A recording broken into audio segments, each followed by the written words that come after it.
Bonjour et bienvenue. Aujourd'hui, on va se pencher sur un truc qui pèse sur pas mal de freelances, ce fameux stress financier. Et si je disais que la solution n'est peut-être pas de travailler plus, mais de faire un calcul, un tout petit calcul qui peut absolument tout changer.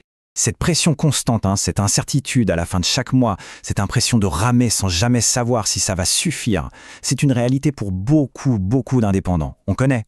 Et si la vraie racine du problème, c'était pas le manque de clients ou le manque de compétences? Cette phrase, elle met le doigt pile là où ça fait mal, le manque de clarté. On bosse, on facture, on stresse, mais au fond, on ne pilote rien du tout. Alors voilà notre plan match pour y voir plus clair. On va commencer par l'erreur la plus commune, et puis étape par étape, on va construire une vraie stratégie pour reprendre les commandes. C'est parti. Première étape. L'erreur silencieuse, c'est de fonctionner à l'instinct, sans avoir un objectif financier noir sur blanc. C'est un peu comme conduire en plein brouillard. Et quand la pression monte, l'instinct, il nous fait souvent prendre les mauvaises sorties. On a tendance à croire que le souci vient de l'extérieur. J'ai pas assez de clients, j'ai pas assez de visibilité. Mais en fait, comme on le voit ici, le vrai problème, il est souvent interne. On avance à l'aveugle parce qu'on ne sait même pas quelle est notre destination chiffrée. On enchaîne avec la leçon numéro 1 et c'est peut-être la plus douloureuse pour un freelance qui débute, confondre l'argent qu'on facture avec l'argent qu'on a vraiment dans sa poche. C'est la question essentielle. Quand on se dit « je veux 2000 €, on parle de quoi au juste? Du chiffre d'affaires qu'on a facturé ou du revenu net, celui qu'on peut vraiment utiliser pour vivre? La différence, croyez-moi, elle est énorme. Ce petit graphique y résume tout parfaitement.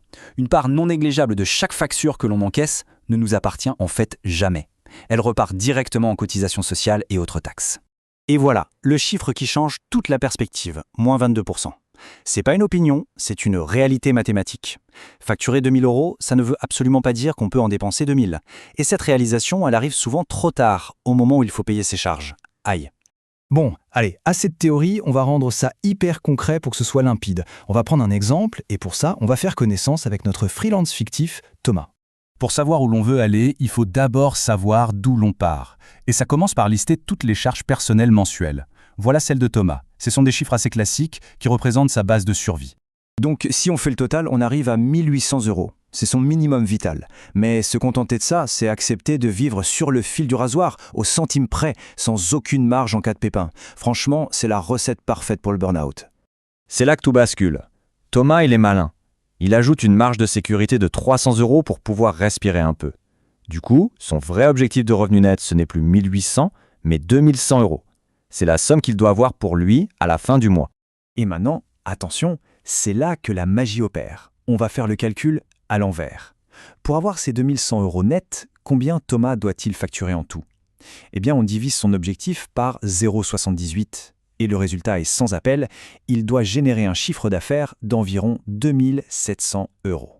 Ce qui est génial avec cette diapo, c'est qu'elle traduit un objectif financier abstrait en une réalité commerciale très concrète.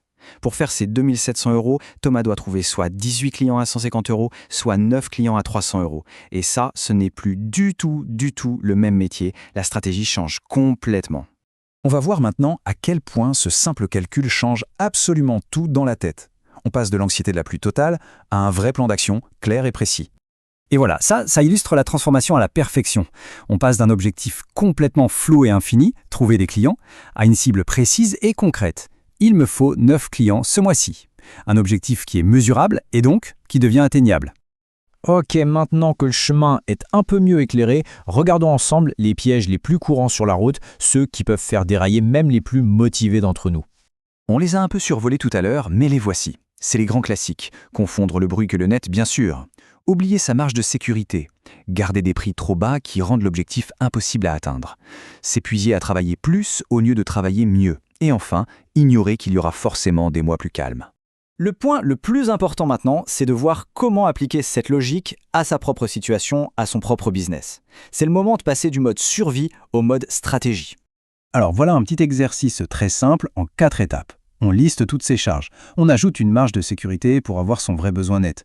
On fait le fameux calcul inversé pour trouver le chiffre d'affaires à viser. Et enfin, on divise ce chiffre par son tarif moyen par client. Le résultat de ce calcul, c'est le chiffre magique, le nombre minimum de clients. Ce n'est pas du tout une évaluation de son talent ou de sa valeur, c'est juste une donnée objective. C'est la boussole qui va guider toutes les décisions. Cette métaphore, elle résume absolument tout. Sans ces chiffres, sans ces fondations solides, tout le reste, le site web, la communication, l'image de marque, Tout ça repose sur des bases incroyablement instables. Pour conclure, maintenant que le calcul est posé et que la cible est claire, la question n'est plus de savoir quoi faire, mais bien comment le faire. Est-ce qu'on continue à subir les événements, la tête sous l'eau en mode survie, ou est-ce qu'on prend enfin les commandes en mode pilotage ?